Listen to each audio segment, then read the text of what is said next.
Introduction. The action of the Royal Society at its meeting in London on November 6th in recognizing Dr. Albert Einstein's theory of relativity has caused a great stir in scientific circles on both sides of the Atlantic. Dr. Einstein propounded his theory nearly 15 years ago. The present revival of interest in it is due to the remarkable confirmation which it received in the report of the observations made during the sun's eclipse of last May to determine whether rays of light passing close to the sun are deflected from their course. The actual deflection of the rays that was discovered by the astronomers was precisely what had been predicted theoretically by Einstein many years since. This striking confirmation has led certain German scientists to assert that no scientific discovery of such importance has been made since Newton's theory of gravitation was promulgated. This suggestion, however, was put aside by Dr. Einstein himself when he was interviewed by a correspondent of the New York Times at his home in Berlin. To this correspondent, he expressed the difference between his conception and the law of gravitation in the following terms. Please imagine the Earth removed, and in its place suspended a box as big as a room or a whole house, and inside a man naturally floating in the center, there being no force whatever pulling him. Imagine further this box being, by a rope or other contrivance, suddenly jerked to one side, which is scientifically termed deform motion, as opposed to uniform motion. The person would then naturally reach bottom on the opposite side. The result would consequently be the same as if he obeyed Newton's law of gravitation, while in fact there is no gravitation exerted whatever, which proves that deform motion will in every case produce the same effects as gravitation. I have applied this new idea to every kind of deform motion and have thus developed mathematical formulas which I am convinced give more precise results than those based on Newton's theory. Newton's formulas, however, are such close approximations that it was difficult to find by observation any obvious disagreement with experience. Dr. Einstein, it must be remembered, is a physicist and not an astronomer. He developed his theory as a mathematical formula. The confirmation of it came from the astronomers. As he himself said, the crucial test was supplied by the last total solar eclipse. Observations then proved that the rays of fixed stars, having to pass close to the sun to reach the Earth, were deflected the exact amount demanded by Einstein's formulas. The deflection was also in the direction predicted by him. The question must have occurred to many, what has all this to do with relativity? When this query was propounded by the Times correspondent to Dr. Einstein, he replied as follows. The term relativity refers to time and space. According to Galileo and Newton, time and space were absolute entities, and the moving systems of the universe were dependent on this absolute time and space. On this conception was built the science of mechanics. The resulting formulas sufficed for all motions of a slow nature. It was found, however, that they would not conform to the rapid motions apparent in electrodynamics.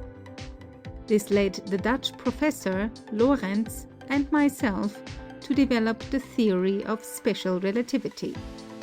Briefly, it discards absolute time and space and makes them in every instance relative to moving systems. By this theory, all phenomena in electrodynamics, as well as mechanics, hitherto irreducible by the old formulae, and there are multitudes, were satisfactorily explained. Till now it was believed that time and space existed by themselves, even if there was nothing else, no sun, no earth, no stars, while now we know that time and space are not the vessel for the universe, but could not exist at all if there were no contents, namely no sun, earth, and other celestial bodies. This special relativity, forming the first part of my theory, relates to all systems moving with uniform motion, that is, moving in a straight line with equal velocity. Gradually, I was led to the idea, seeming a very paradox in science, that it might apply equally to all moving systems, even of difform motion, and thus I developed the conception of general relativity, which forms the second part of my theory. As summarized by an American astronomer, Professor Henry Norris Russell of Princeton, in the Scientific American for November 29, Einstein's contribution amounts to this. The central fact which has been proved, and which is of great interest and importance, is that the natural phenomena involving gravitation and inertia, such as the motions of the planets, and the phenomena involving electricity and magnetism, including the motion of light, are not independent of one another, but are intimately related, so that both sets of phenomena should be regarded as parts of one vast system embracing all nature. The relation of the two is, however, of such a character that it is perceptible only in a very few instances, and then only to refined observations.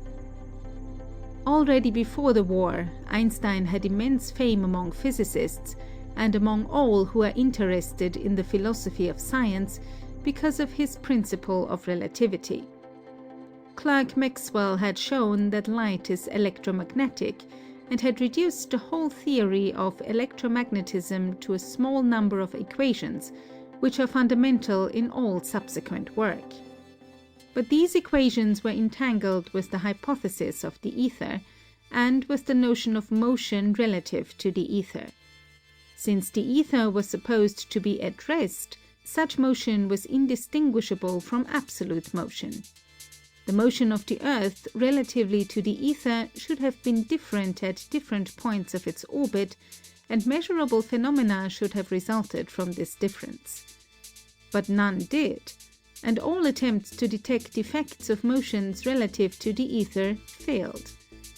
The theory of relativity succeeded in accounting for this fact, but it was necessary incidentally to throw over the one universal time and substitute local times attached to moving bodies and varying according to their motion. The equations on which the theory of relativity is based are due to Lorentz, but Einstein connected them with his general principle, namely that there must be nothing in observable phenomena which could be attributed to absolute motion of the observer. In orthodox Newtonian dynamics, the principle of relativity had a simpler form, which did not require the substitution of local time for general time. But it now appeared that Newtonian dynamics is only valid when we confine ourselves to velocities much less than that of light. The whole Galileo-Newton system thus sank to the level of a first approximation, becoming progressively less exact as the velocities concerned approached that of light. Einstein's extension of his principle so as to account for gravitation was made during the war, and for a considerable period our astronomers were unable to become acquainted with it, owing to the difficulty of obtaining German printed matter. However, copies of his work ultimately reached the outside world and enabled people to learn more about it. Gravitation, ever since Newton, had remained isolated from other forces in nature. Various attempts had been made to account for it, but without success. The immense unification effected by electromagnetism apparently left gravitation out of its scope. It seemed that nature had presented a challenge to the physicists which none of them were able to meet.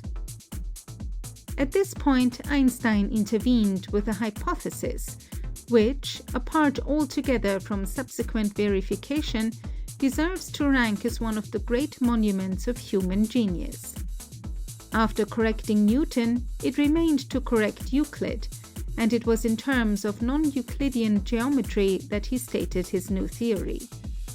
Non-Euclidean geometry is a study of which the primary motive was logical and philosophical. Few of its promoters ever dreamed that it would come to be applied in physics.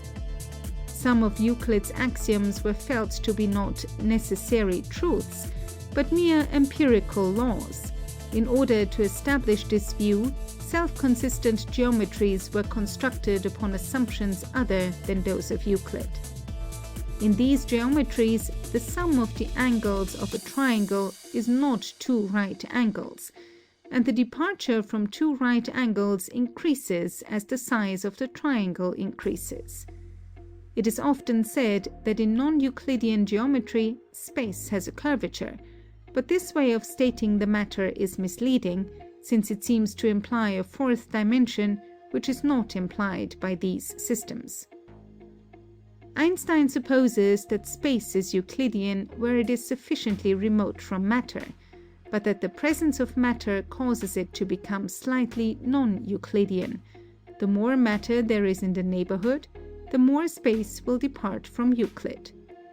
By the help of this hypothesis, together with his previous theory of relativity, he deduces gravitation, very approximately, but not exactly, according to the Newtonian law of the inverse square. The minute differences between the effects deduced from his theory and those deduced from Newton are measurable in certain cases. There are, so far, three crucial tests of the relative accuracy of the new theory and the old. 1. The perihelion of Mercury shows a discrepancy which has long puzzled astronomers.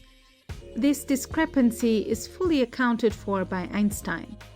At the time when he published his theory, this was its only experimental verification. 2. Modern physicists were willing to suppose that light might be subject to gravitation, i.e., that a ray of light passing near a great mass like the Sun might be deflected to the extent to which a particle moving with the same velocity would be deflected according to the orthodox theory of gravitation. But Einstein's theory required that the light should be deflected just twice as much as this. The matter could only be tested during an eclipse among a number of bright stars. Fortunately, a peculiarly favorable eclipse occurred last year. The results of the observations have now been published and are found to verify Einstein's prediction. The verification is not, of course, quite exact. With such delicate observations, that was not to be expected. In some cases, the departure is considerable. But, taking the advantage of the best series of observations, the deflection at the Sun's limb is found to be 1.98 seconds, with a probable error of about 6%, whereas the deflection calculated by Einstein's theory should be 1.75 seconds. It will be noticed that Einstein's theory gave a deflection twice as large as that predicted by the orthodox theory, and that the observed deflection is slightly larger than Einstein predicted. The discrepancy is well within what might be expected in view of the minuteness of the measurements. It is therefore generally acknowledged by astronomers that the outcome is a triumph for Einstein. 3. In the excitement of this sensational verification, there has been a tendency to overlook the third experimental test to which Einstein's theory was to be subjected. If his theory is correct as it stands, there ought, in a gravitational field, to be a displacement of the lines of the spectrum towards the red. No such effect has been discovered. Spectroscopists maintain that, so far as can be seen at present, there is no way of accounting for this failure if Einstein's theory in its present form is assumed. They admit that some compensating cause may be discovered to explain the discrepancy, but they think it far more probable that Einstein's theory requires some essential modification. Meanwhile, a certain suspense of judgment is called for. The new law has been so amazingly successful in 2 of the 3 tests that there must be something valid about it, even if it is not exactly right as yet. Einstein's theory has the very highest degree of aesthetic merit. Every lover of the beautiful must wish it to be true. It gives a vast unified survey of the operations of nature, with a technical simplicity in the critical assumptions which makes the wealth of deductions astonishing. It is a case of an advance arrived at by pure theory. The whole effect of Einstein's work is to make physics more philosophical, in a good sense, and to restore some of that intellectual unity which belonged to the great scientific systems of the 17th and 18th centuries, but which was lost through increasing specialization and the overwhelming mass of detailed knowledge. In some ways, our age is not a good one to live in, but for those who are interested in physics, there are great compensations. End of section 1.